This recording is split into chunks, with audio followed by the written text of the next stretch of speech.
Lionizing. Written by Edgar Allan Poe. All people went, upon their 10 toes, in wild wonderment. Bishop Hall's Satires. I am. That is to say I was. A great man, but I am neither the author of Junius nor the Man in the Mask, for my name, I believe, is Robert Jones, and I was born somewhere in the city of Fumfudge. The first action of my life was the taking hold of my nose with both hands. My mother saw this and called me a genius. My father wept for joy and presented me with a treatise on nosology. This, I mastered, before I was breeched. I now began to feel my way in the science, and soon came to understand that, provided a man had a nose sufficiently conspicuous, he might, by merely following it, arrive at a lionship. But my attention was not confined to theories alone. Every morning I gave my proboscis a couple of pulls and swallowed a half-dozen of drams. When I came of age my father asked me, one day, if I would step with him into his study. "My son," said he, when we were seated. "what is the chief end of your existence?" "My father," I answered. "it is the study of nosology." "And what, Robert," he inquired, "is nosology?" "Sir," I said. "it is the science of noses." "And can you tell me," he demanded, "what is the meaning of a nose?" "A nose, my father," I replied, greatly softened, "has been variously defined by about 1,000 different authors." Here I pulled out my watch. "It is now noon or thereabouts. We shall have time enough to get through with them all before midnight. To commence then. The nose, according to Bartholinus, is that protuberance, that bump, that excrescence, that—" "Will do, Robert," interrupted the good old gentleman. "I am thunderstruck at the extent of your information. I am positively, upon my soul." Here he closed his eyes and placed his hand upon his heart. "Come here." Here he took me by the arm. "Your education may now be considered as finished. It is high time you should scuffle for yourself. And you cannot do a better thing than merely follow your nose. So. Here he kicked me downstairs and out of the door. So get out of my house, and God bless you." As I felt within me the divine afflatus, I considered this accident rather fortunate than otherwise. I resolved to be guided by the paternal advice. I determined to follow my nose. I gave it a pull or two upon the spot, and wrote a pamphlet on nosology forthwith. All Fumfudge was in an uproar. "Wonderful genius," said the Quarterly. "Superb physiologist," said the Westminster. Clever fellow, said the Foreign. "Fine writer," said the Edinburgh. "Profound thinker," said the Dublin. "Great man," said Bentley. "Divine soul," said Fraser. "One of us," said Blackwood. who can he be? said Mrs. Bossblue. What can he be? said Big Miss Bossblue. Where can he be? said Little Miss Bossblue. But I paid these people no attention whatever.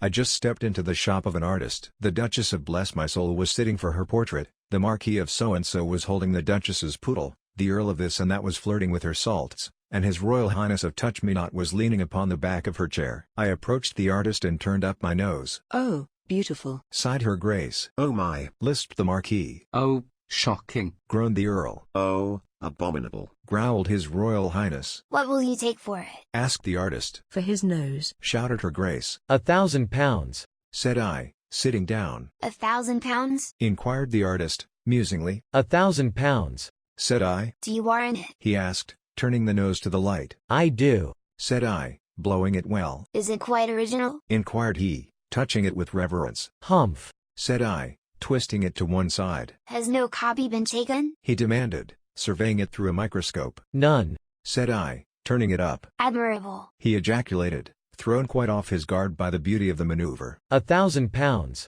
said I. 1,000 pounds? said he. Precisely, said I. 1,000 pounds? said he. Just so, said I. You shall have them. said he. What a piece of virtue. So he drew me a check upon the spot, and took a sketch of my nose.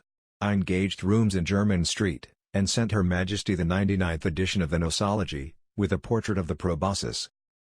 That sad little rake, the Prince of Wales, invited me to dinner. We were all lions under cherches. There was a modern Platonist.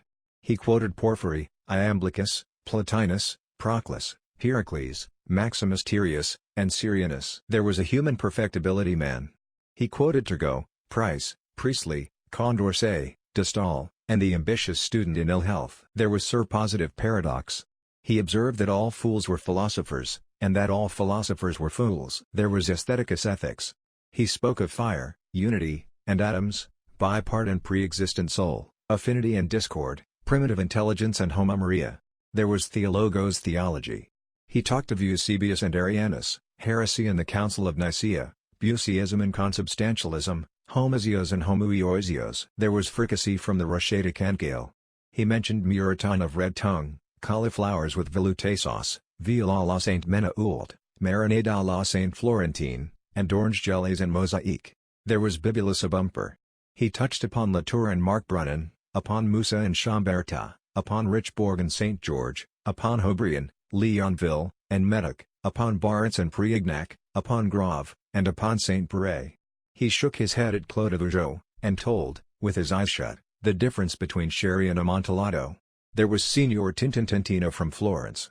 He discoursed of Simo Babue, Arpino, Carpaccio, and Argostino. Of the gloom of Caravaggio, of the amenity of Albano, of the colors of Titian, of the frowns of Rubens, and of the waggeries of Jan Steen. There was the president of the Fumfudge University. He was of opinion that the moon was called Bendis in Thrace, Bubastis in Egypt, Diane in Rome, and Artemis in Greece. There was a Grand Turk from Stamboul. He could not help thinking that the angels were horses, cocks, and bulls, that somebody in the sixth heaven had 70,000 heads, and that the earth was supported by a sky-blue cow with an incalculable number of green horns. There was Delphinus Polyglot.